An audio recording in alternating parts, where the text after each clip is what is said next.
کلام کا لہجہ بدلنے سے مفہوم بدل جاتا ہے، معنی لفظ آگے پیچھے کرنے سے معنی مفہوم بدل جاتا ہے.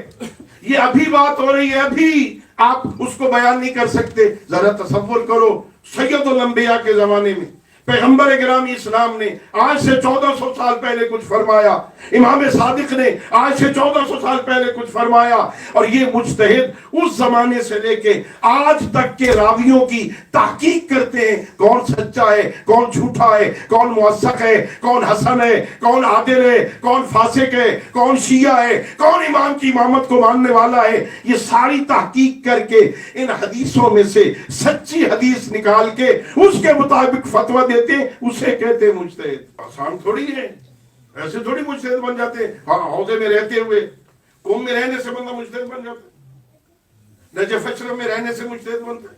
وہاں تو سبزی فروش بھی رہتے ہیں، وہاں دکاندار بھی رہتے ہیں، سارے مجتہد بن جائیں.